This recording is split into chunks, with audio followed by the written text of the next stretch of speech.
തമിഴ്നാട് നിയമസഭാ തിരഞ്ഞെടുപ്പിന് മുന്നോടിയായുള്ള DMK-CPM സീറ്റ് വിഭജന ചർച്ചകളുടെ ആദ്യഘട്ടം തീരുമാനമാകാതെ പിരിഞ്ഞത് സഖ്യരാഷ്ട്രീയത്തിലെ സങ്കീർണതകളെ വീണ്ടും മുൻനിരയിലെത്തിച്ചിരിക്കുകയാണ്. തിരഞ്ഞെടുപ്പ് മുന്നിൽ കണ്ടുകൊണ്ടുള്ള ഈ ചർച്ചകൾ വെറും സീറ്റ് കണക്കുകൂട്ടലല്ല, സഖ്യത്തിന്റെ ശക്തി, പ്രവർത്തക ആത്മവിശ്വാസം, രാഷ്ട്രീയ സന്ദേശം എന്നിവയെല്ലാം ഒരുപോലെ ബാധിക്കുന്ന ഘടകങ്ങളാണ്. ഇത്തവണ 2 സീറ്റുകൾ വേണമെന്ന ആവശ്യം CPM ശക്തമായി മുന്നോട്ടുവച്ചപ്പോൾ സഖ്യകക്ഷികളുടെ എണ്ണം വർദ്ധിച്ച സാഹചര്യത്തിൽ എല്ലാവരും വിട്ടുവീഴ്ച ചെയ്യണമെന്ന നിലപാടിലാണ് DMK നേതൃത്വം. കഴിഞ്ഞ തിരഞ്ഞെടുപ്പിൽ 6 സീറ്റുകളിൽ മത്സരിച്ച CPM തങ്ങളുടെ സ്വാധീന മേഖലകളിൽ കൂടുതൽ പ്രാതിനിധ്യം വേണമെന്ന ആവശ്യം ഉന്നയിക്കുന്നത് സ്വാഭാവികമായ രാഷ്ട്രീയ നീക്കമാണ്. സംഘടനാ അടിത്തറ ശക്തമായ ചില മണ്ഡലങ്ങളിൽ പാർട്ടി മികച്ച പ്രകടനം കാഴ്ചവെച്ചുവെന്ന വിലയിരുത്തലും അവർക്കുണ്ട്. പ്രത്യേകിച്ച് തൊഴിലാളി കർഷക മേഖലകളിൽ പാർട്ടിക്ക് ഉറച്ച പിന്തുണയുണ്ടെന്ന വാദം മുന്നോട്ടുവച്ചാണ് 2 സീറ്റുകളുടെ ആവശ്യം അവർ ന്യായീകരിക്കുന്നത്.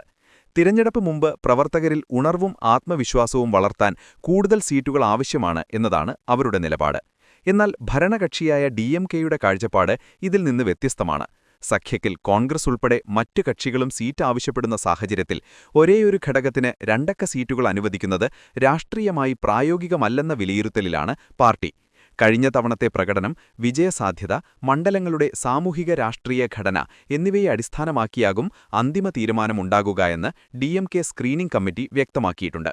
സഖ്യരാഷ്ട്രീയത്തിന്റെ സ്വഭാവം തന്നെ ഇതുപോലുള്ള ചർച്ചകളിലൂടെ രൂപപ്പെടുന്നതാണ്.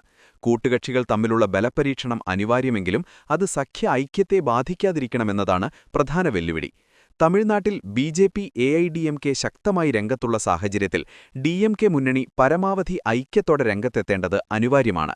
അതുകൊണ്ടുതന്നെ ചർച്ചകൾ പരസ്യമായി കടുപ്പമുള്ളതായാലും അന്തിമമായി ഒരു മധ്യസ്ഥതയിലേക്കാണ് നീങ്ങുക എന്ന പ്രതീക്ഷ രാഷ്ട്രീയ നിരീക്ഷകർ പങ്കുവയ്ക്കുന്നു. CPM നിലപാടിന് പിന്നിൽ മറ്റൊരു തന്ത്രപരമായ ചിന്തയും കാണാം. ദേശീയ തലത്തിൽ ഇടതുപക്ഷ രാഷ്ട്രീയത്തിന് പുതിയ സാധ്യതകൾ തുറക്കേണ്ട ഘട്ടമാണിത്.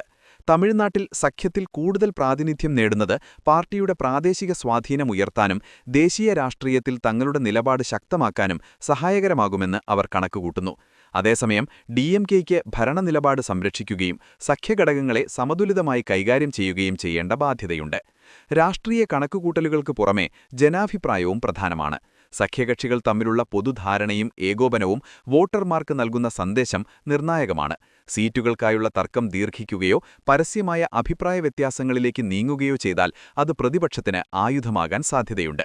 അതുകൊണ്ടുതന്നെ ഇരുവിഭാഗവും പരസ്യപ്രസ്താവനകളിൽ മിതത്വം പാലിക്കുന്നതാണ് ശ്രദ്ധേയമായത്.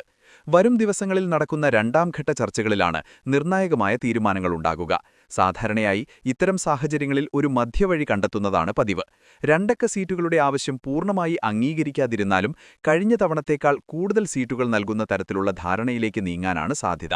അതിലൂടെ CPM ആവശ്യപ്പെട്ട ആത്മവിശ്വാസവും DMKയ്ക്ക് ആവശ്യമായ സഖ്യസമതുലിതത്വവും ഒരുപോലെ ഉറപ്പാക്കാനാകും.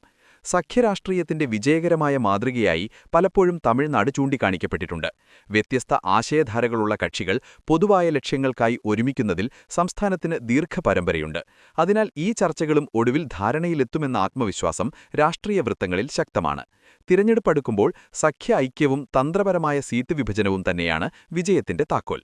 അവസാനമായി, ഈ സീറ്റ് വിഭജന ചർച്ചകൾ വെറും അക്കക്കണക്കുകളുടെ പോരാട്ടമല്ല, തമിഴ്നാട്ടിലെ രാഷ്ട്രീയ ഭാവിയുടെ ദിശ നിർണ്ണയിക്കുന്ന പ്രക്രിയയാണ്. ഇരുവിഭാഗവും തങ്ങളുടെ രാഷ്ട്രീയ താൽപ്പര്യങ്ങൾ സംരക്ഷിച്ചുകൊണ്ട് വലിയ ലക്ഷ്യമായ തിരഞ്ഞെടുപ്പ് വിജയം മുന്നിൽ നിർത്തി ധാരണയിലെത്തേണ്ടത് അനിവാര്യമാണ്. അടുത്ത ദിവസങ്ങളിലെ ചർച്ചകൾ ഈ സഖ്യത്തിന്റെ ദിശയും ശക്തിയും വ്യക്തമാക്കും.